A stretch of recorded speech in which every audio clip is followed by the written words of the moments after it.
Meu nome é João Ricardo Gomes Barbosa, tenho 31 anos, formei na Faculdade São Luís, antiga Faculdade São Luís, né, hoje é Estácio, e comecei nesse ramo da comunicação como diagramador, né, primeiro como diagramador no jornal Debate, foi o meu primeiro trabalho no jornal Debate, e aí depois do Debate, o Quarto Poder, os jornais menores, né, o Quarto Poder, entre outros, e aí depois desse trabalho de diagramador, entrei ainda como diagramador, melhor dizendo, entrei na faculdade, comecei a cursar, já com a experiência que tinha no mercado, comecei a escrever também nos próprios jornais, como eu falei, o Debate, o Quarto Poder, e aí depois disso fui para o Imparcial, fui para o laboratório, para o projeto, né, o piloto que tinha lá, que era o Portal, estava chegando aqui, fiz parte da primeira equipe, praticamente fui o que fazia esporte, era dividido, então eu fazia o esporte no primeiro Portal do Imparcial,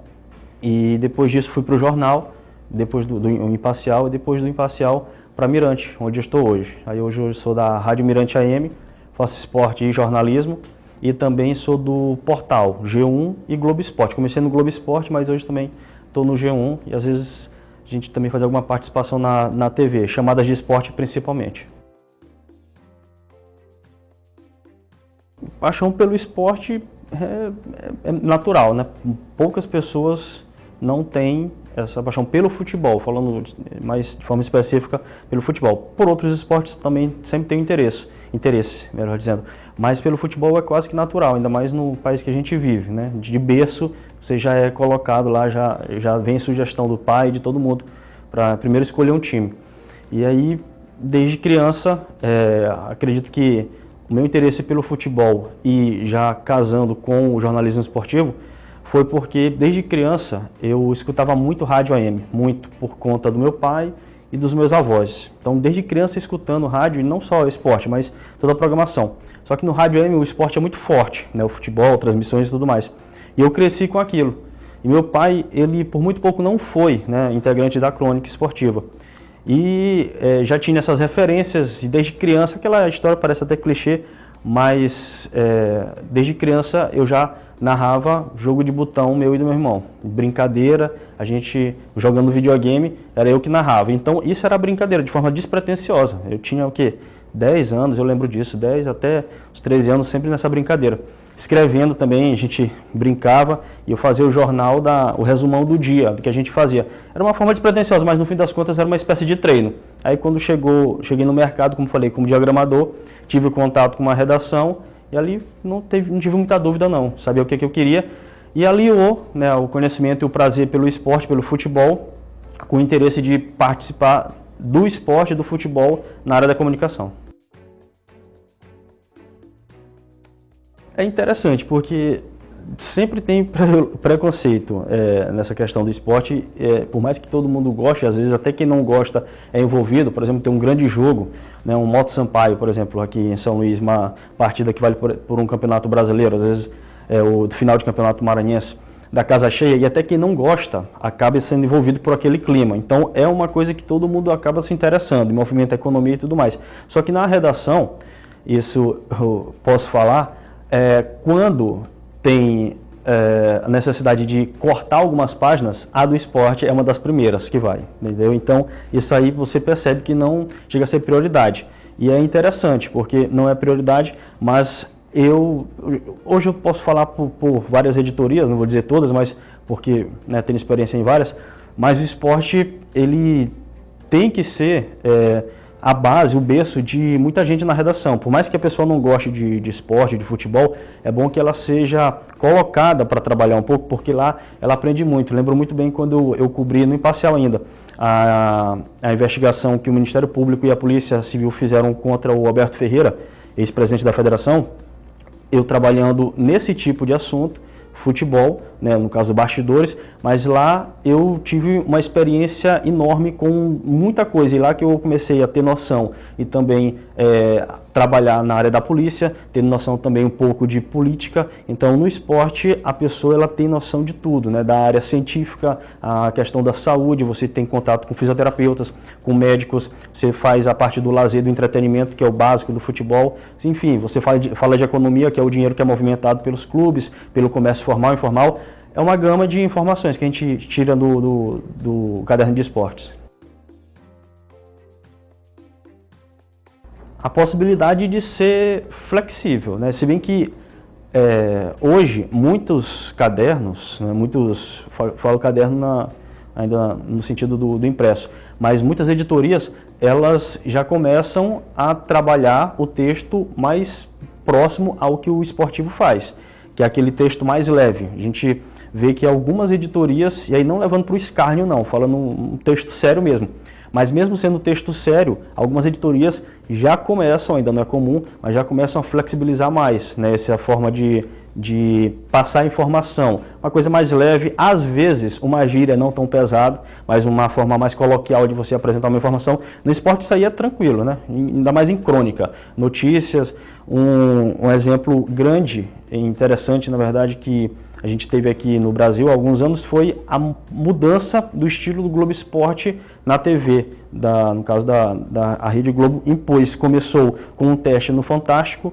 e aí aquela forma interessante e bem mais próxima do cômico, de passar uma informação, foi bem aceita e foi para o Globo Esporte, que é a referência no esporte. Agora, o ponto é você adotar esse tipo de linguagem, mas para as pessoas que têm essa possibilidade. Tem gente que não tem possibilidade, né? Tem profissional que não sabe trabalhar dessa forma e aí acaba ficando feio.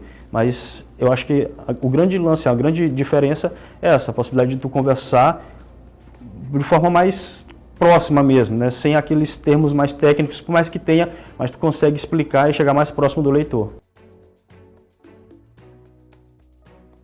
Proximidade com as fontes, acho que é parecido com todas as outras editorias, né? Mas por tu falar de futebol, se bem que aqui no Brasil também política hoje é muito torcida, né? Tem um pessoal que torce para um, torce para outro, tá ficando bem próximo disso. Mas no futebol,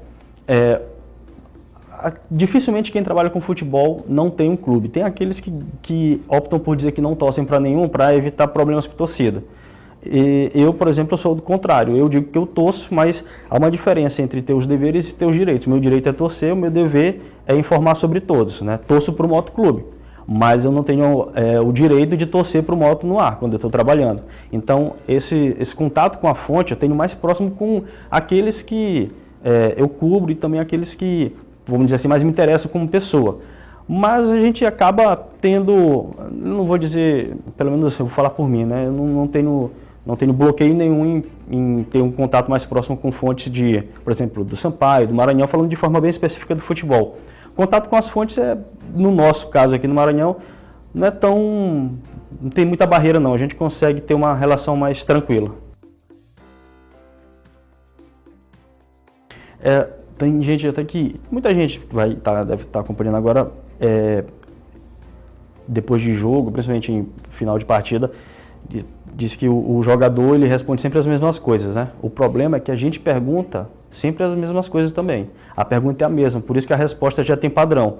Então é uma coisa inconsciente. O cara tá saindo lá cansado, suado, tu faz uma pergunta tipo, como é que foi o primeiro tempo, na tua opinião? Basicão, ele vai dizer que a gente tentou, não conseguiu, a bola não entrou e morreu. Então, o trabalho do repórter é estudar o cenário para tu conseguir fazer uma pergunta que cause desconforto. Desconforto no sentido da pessoa ter que raciocinar para trazer uma informação diferente, entendeu? Em vez de perguntar, tu acompanhando o jogo, cobrindo um jogo, no primeiro tempo, por exemplo, de uma partida, você vai pegar o jogador no intervalo. E aí, se tu conseguir fazer a leitura bem do primeiro tempo e fizer uma pergunta para ele que lhe cause desconforto e ele não quiser responder, aquela já é uma resposta, entendeu? Não é desrespeitar, não estou falando de desrespeitar a pessoa, mas trazer uma informação para aquela pessoa que está ouvindo nova, tipo, qual é a tua opinião ou qual é a tua análise do primeiro tempo? Análise qualquer um pode fazer, o torcedor pode fazer. Agora, o que só aquela pessoa pode responder? O que o torcedor vai querer ouvir, mas o que o torcedor não pode responder porque o torcedor é torcedor. Então, o problema muito é esse, entendeu? De a gente, às vezes, ir no automático e esperar cobrar da fonte, no caso do jogador, do dirigente, do técnico, se bem que o repórter é que tem que ter o trabalho. Quem está trabalhando também ali é o repórter, ele tem que ter o trabalho para fazer a pergunta que traga uma informação nova.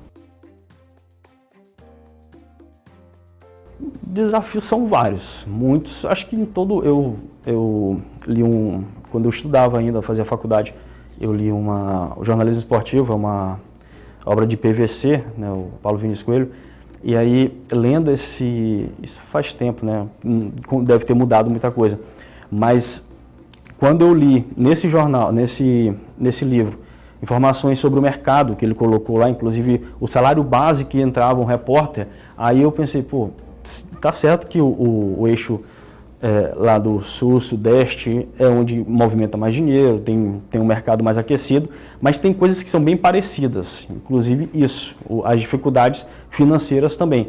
Muita gente diz que o futebol movimenta muito dinheiro. Movimenta porque ele faz parte acredito que a segunda indústria maior do mundo, que é o entretenimento, perde só para o petróleo. Mas só que é como jogador de futebol, não são todos que são milionários. Então não são todos os centros, não são todos os veículos que conseguem movimentar muito dinheiro. Aqui no Maranhão, por exemplo, eu conheço companheiros, né, que têm uma dificuldade enorme. Aqui as emissoras de rádio, por exemplo, praticamente todas são arrendadas, com algumas exceções.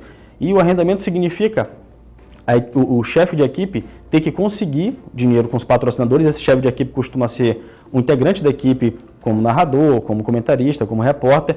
Ele tem que conseguir um arrendamento X para uma emissora, que não é menos que 5 mil. E aí o repórter, além de ele correr atrás da informação, que ele vai ser exigido por aquilo, ele também tem que correr atrás dos patrocinadores para ele. Ou seja, não há uma tranquilidade como em outros veículos, em que tu corre atrás da informação, tu faz o teu trabalho de jornalista, porque a empresa está negociando por meio do departamento de comercial e de marketing, para conseguir recursos e bancar toda essa estrutura. Então, daí tu tira a dificuldade que muita gente tem, né, de trabalhar nesse setor, quando o assunto é principalmente essa questão financeira e quando as equipes são arrendadas. E aquilo que nós falamos anteriormente sobre a preferência pelo esporte, pelo caderno de esporte nas redações. Se você tiver que demitir alguém, né, só se o repórter que estava no caderno de esportes mostrar muita qualidade em outro caderno. E costuma mostrar, porque como eu falei, ele tem habilidades, ele desenvolve habilidades fazendo esporte para atuar em outros cadernos, né? Fácil ele faz cidade, brincando. Mas se ele não mostrar aquela aptidão, se ele for bitolado ao esporte, é o primeiro que roda. Então, a dificuldade para quem faz esporte é essa, é sempre ter que provar. Todo mundo tem aquela história, mas no futebol, no esporte, é muito difícil, ainda mais sob o ponto de vista financeiro aqui no Maranhão. Vantagens é que tu consegue pegar informação muito rápido. E a desvantagem, de forma bem resumida, a vantagem é essa, e a desvantagem é que o teu leitor hoje é teu concorrente, entendeu? Então, com Twitter, com rede social, com WhatsApp, com todas essas possibilidades, quem antes tinha uma barreira enorme para, vamos dizer assim, não vou dizer apurar, mas para chegar próximo à fonte, hoje, rapidinho, até cria um fato, e que a gente pode transformar em notícia ou não, um torcedor vai, xinga, por exemplo, um presidente, o presidente responde. Aquilo já pode ser alguma coisa, entendeu? O presidente respondendo de forma ríspida, áspera para o torcedor. Mas a dificuldade basicamente é essa, de tu ter sempre que ter realmente muita informação e com essas mídias, essas redes sociais, ter, aí vai do senso da pessoa, não digo nem de ser jornalista, mas de ter um senso do ridículo, né, no mínimo, porque tem muita coisa que chega e que as pessoas, aí não é só no esporte, que as pessoas às vezes pensam que é verdade e já colocam, ou no ar, escrevendo, ou falando, e não tem aquele tato para fazer a apuração, porque muita coisa chega. E às vezes tem o leitor, o espectador, o telespectador, o ouvinte, que tem um senso maior e consegue, às vezes, até passar já toda a notícia para o repórter. Isso já aconteceu, né? A pessoa tem um contato mais próximo com uma fonte, né? Isso em mercado, por exemplo, agora vai abrir o mercado, novembro, dezembro, e os clubes começam a contratar. E às vezes um torcedor vem e diz, olha, esse aqui vem desse jeito, tal, já praticamente tudo mastigado. Hoje com o Twitter, a pessoa vai lá e joga, e daqui a pouco, se o repórter não tomar cuidado e não fizer o trabalho dele de repórter, daqui a pouco aquele torcedor, aquele leitor, começa a ter mais credibilidade do que ele. Porque ele começa a divulgar nas mídias e também todo mundo tem esse acesso.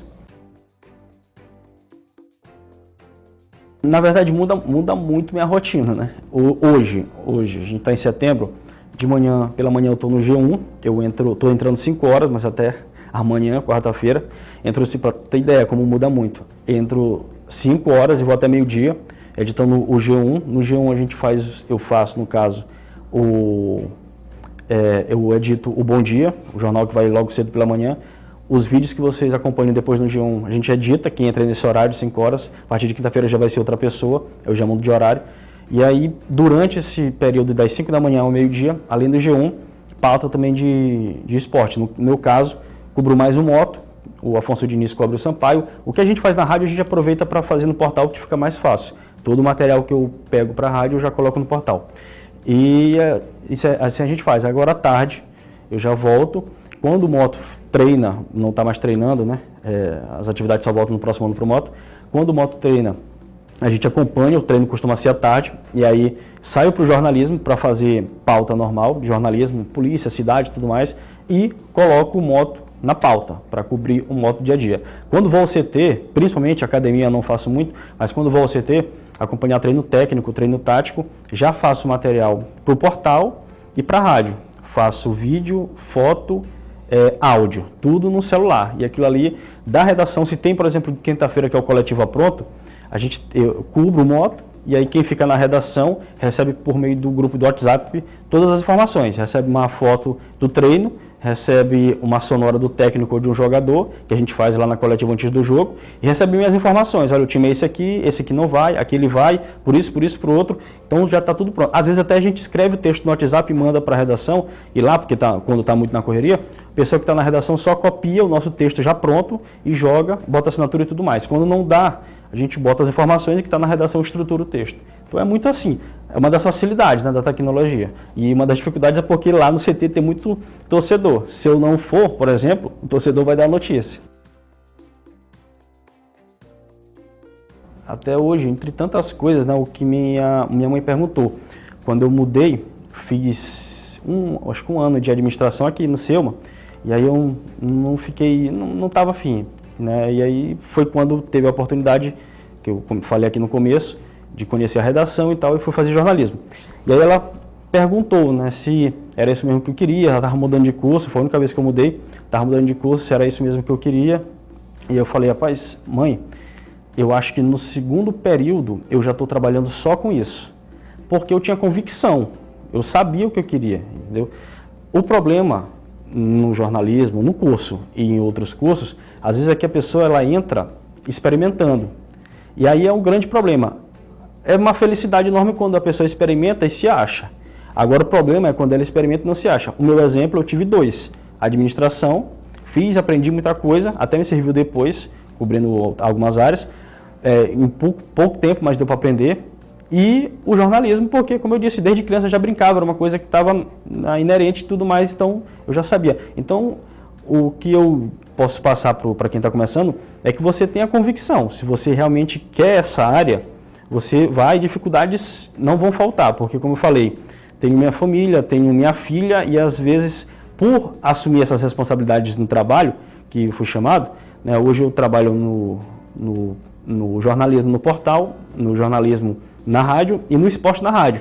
Então são 3 atividades, em tudo fazendo isso, e às vezes eu tenho folga no fim de semana, porque via de regra não tenho folga, é a semana toda. A minha folga costuma ser trabalhar um período no fim de semana, no caso um sábado ou um domingo pela manhã ou à tarde, isso aí eu já considero folga, porque os outros 3 períodos, os 2 de um sábado e um de um domingo, para mim, eu fico tranquilo em casa ou faço outras coisas. Então, a pessoa tem que ter convicção e tem que ter vontade, porque se ela não tiver, isso como disse em qualquer área, né? Das artes marciais, aquela que mais exige um trabalho intelectual. Então, se a pessoa não tiver convicção e se ela estiver experimentando, na primeira dificuldade, ela vai titubear e a tendência também é que ela desista. Agora, se você tiver convicção e você tem a certeza de que é isso que você quer e você tem conhecimento, ou você tem vontade, na verdade, de buscar o conhecimento, não desista não, porque no fim das contas vale a pena. É uma área que, hoje eu não posso falar muita coisa, mas é uma área que a gente se diverte trabalhando. E eu vejo às vezes que tem muitos profissionais que não têm essa possibilidade. Na nossa profissão, E como eu falei, eu não vou falar aqui, vocês vão descobrir quando estiver trabalhando, vocês conseguem se divertir trabalhando, se divertindo. Não estou falando só de amizade de redação, não. É na rua mesmo, é correndo. Às vezes até cobrindo polícia você se diverte. Carnaval, então, nem se fala. Então, isso é para quem gosta também, né? Então, é uma profissão que te dá essas possibilidades. E história tem muito para contar depois.